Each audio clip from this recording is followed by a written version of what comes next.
Não é segredo que o seu computador atual é fruto de uma evolução que levou décadas para chegar onde está, e ainda está muito longe de chegar ao seu final. Se pensarmos que cerca de 10 anos atrás os processadores ainda nem conheciam os núcleos múltiplos, imaginar as máquinas que inauguraram a informática é uma tarefa ainda mais complicada. Você sabia que no início da década de 1950 já existiam computadores?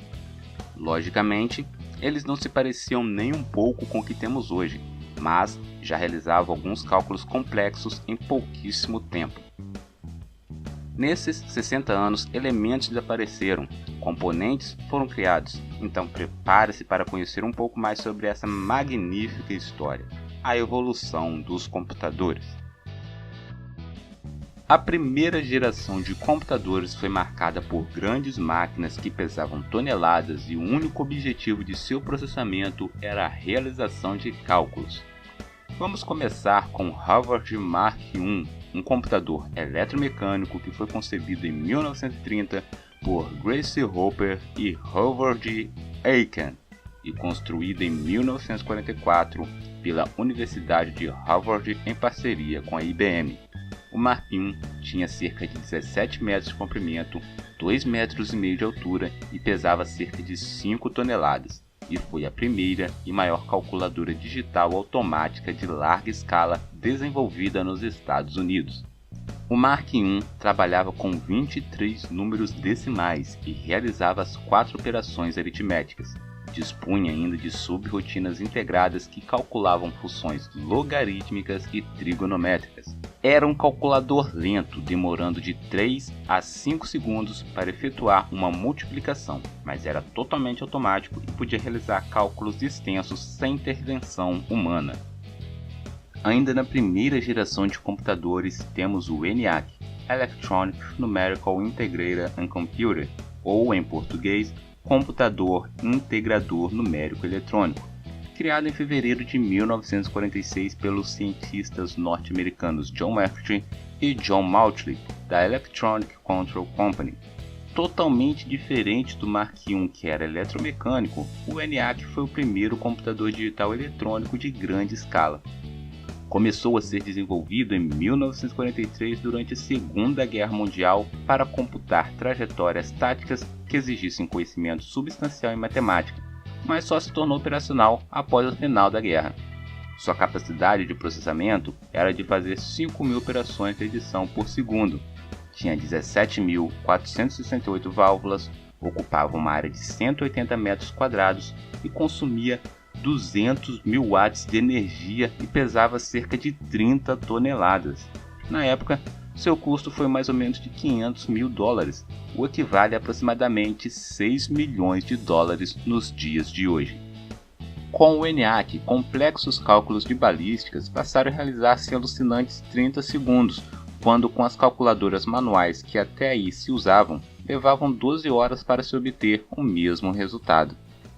Segunda geração, o começo da evolução. O IBM 7094 marca o começo da segunda geração de computadores, que inicialmente foram desenvolvidos para serem utilizados como mecanismo de controle em usinas nucleares.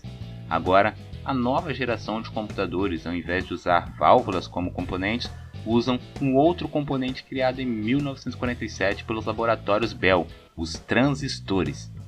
Componentes criados a partir de materiais sólidos, conhecido como silício. Exatamente o mesmo material é utilizado até hoje em placas e em outros componentes. Existia uma série de vantagens dos transistores em relação às válvulas. Para começar, as dimensões desses componentes eram bastante reduzidas, tornando os computadores da segunda geração 100 vezes menores do que os da primeira. Para se ter uma ideia, o ENIAC pesava 30 toneladas. Já o IBM 7094, seu peso não chegava nem a 1 tonelada. Ele pesava 890 kg. Além disso, os novos computadores também surgiram mais econômicos, tanto em questões de consumo de energia quanto em preços de peças. Porém, seu custo ainda era alto e podia chegar a custar até 2 milhões de dólares. Terceira geração, circuitos integrados. O emprego de materiais de silício com condutividade elétrica maior que a de um isolante, mas menor que a de um condutor, foi chamado de semicondutor. Esse novo componente garantiu aumento significativo na velocidade e na eficiência dos computadores, permitindo que mais tarefas fossem desempenhadas em períodos de tempo mais curtos. Em 1964, a IBM lança um dos primeiros computadores a utilizar circuitos integrados, o IBM System 360. Este modelo, apesar das facilidades trazidas pelos semicondutores, continuava grande e até pesando mais do que os seus antecessores, porém era avançadíssimo para a época. Fez com que todos os outros computadores fossem considerados totalmente obsoletos, fazendo com que a IBM vendesse mais de 30 mil unidades. Sob a influência do programa espacial americano, a IBM lançou em 7 de abril de 1964 a primeira máquina da família criada por Gene Amdahl, chamada IBM System 360. Esses computadores foram projetados para finalidades comerciais e marcaram a tendência de usar circuitos integrados ou pastilhas, que ficaram conhecidas como chips. O 360 incluía um processador central e muitos periféricos, determinando várias opções de expansão, ou seja, o 360 foi o primeiro a apresentar o conceito de modularidade. O comprador poderia adquirir diferentes módulos conforme suas necessidades. Essa flexibilidade permitiu que várias empresas comprassem seu primeiro computador. O modelo mais barato do 360 possuía 8 bits e um endereçamento de memória baseado em bytes. Seu processamento era feito por um conjunto de transistores que já caminhava para um chip. Realizava mais de 2 milhões de operações por segundo e cerca de 500 mil multiplicações. Esse fato tornou seus antecessores obsoletos. Com a terceira geração de computadores, surgiram os teclados para digitação de comandos. Monitores também permitiam a visualização de sistemas operacionais ainda muito primitivos, completamente distantes dos sistemas gráficos que conhecemos e utilizamos no dia de hoje. Quarta geração. O começo da era dos computadores pessoais. Enfim, chegamos aos computadores que grande parte dos usuários utilizam até hoje. Os computadores da quarta geração foram os primeiros a serem chamados de microcomputadores ou simplesmente micros. Esse nome se deve ao fato de eles pesarem menos de 20 kg, o que torna o seu armazenamento muito mais fácil. Os componentes que possibilitaram tamanha redução foram os microprocessadores. Os pequenos chips de controle e processamento tornou a informática muito mais acessível, além de oferecer uma enorme gama de novas opções para os usuários. Os Altair 8800 podiam ser comprados como um kit de montar, vendidos por revistas especializadas nos Estados Unidos.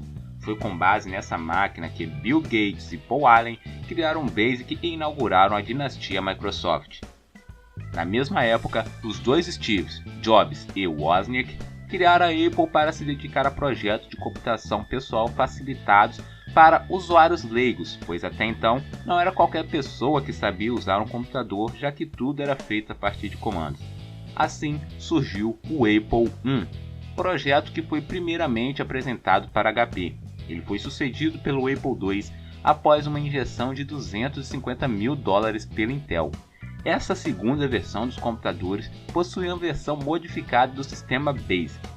O grande avanço apresentado pelo sistema era a utilização de interface gráfica para alguns softwares.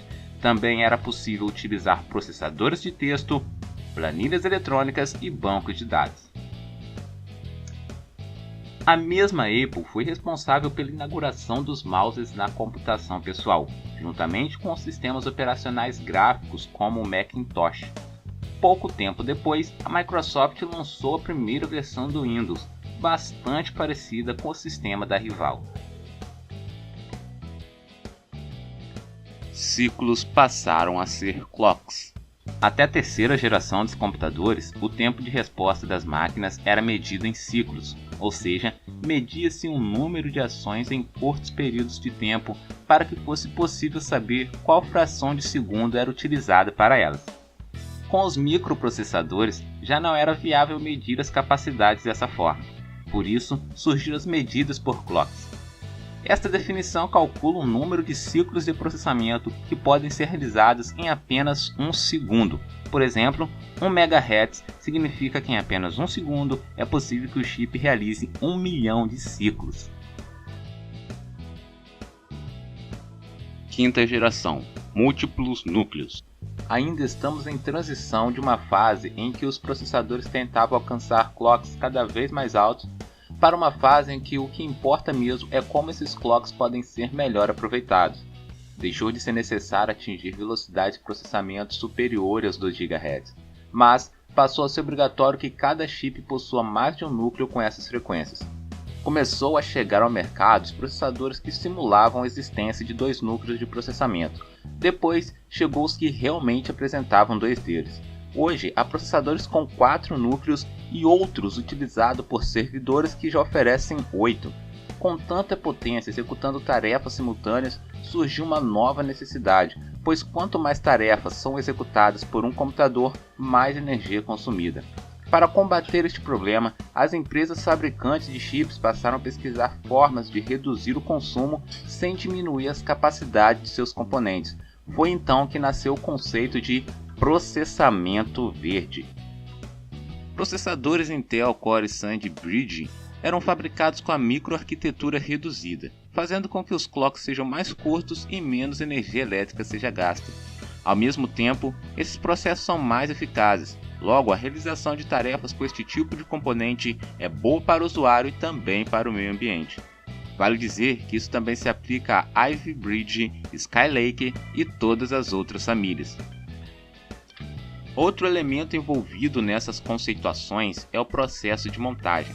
As fabricantes buscam incessantemente formas de reduzir o impacto ambiental de suas indústrias. Os notebooks, por exemplo, estão sendo criados com telas de LED, muito menos nocivos à natureza do que as de LCDs comuns. Como seria a 6ª geração de computadores? Há quem diga que a 6ª geração de computadores se dará por meio da inteligência artificial. Outros discordam, dizendo que robôs não fazem parte dessa denominação. E há quem diga que computadores de 6ª geração seriam os computadores que utilizam supercondutores como matéria-prima para seus processadores. Utilizando da supercondutividade, esses processadores não perderiam eletricidade para o calor devido à resistência, ganhando assim performance e economizando energia. Estima-se que o ganho de performance seria de aproximadamente 30 vezes a performance de um processador da mesma frequência que utilize metais comuns. Porém, atualmente, nenhum material trabalha em condições ambientes comuns como supercondutor, impossibilitando seu uso comercial. O fato é que não podemos negar que o homem vem incessantemente trabalhando para cada vez mais melhorar suas máquinas. Quem imaginaria 60 anos atrás que um computador com tamanha capacidade de processamento poderia caber na palma de uma mão? Ou hoje em dia, quem poderia imaginar que há 60 anos um computador podia pesar até 30 toneladas e não tinha nem metade da capacidade de processamento de um smartphone? E você, como acha que serão as próximas gerações de computadores? Meu nome é Manuel e você acabou de assistir a mais um vídeo do canal PCMark. Espero que tenha gostado. Se gostou, deixe seu like, compartilhe com seus amigos e comente como você acha que serão as próximas gerações de computadores. Eu fico por aqui e te vejo no próximo vídeo. Até mais, tchau!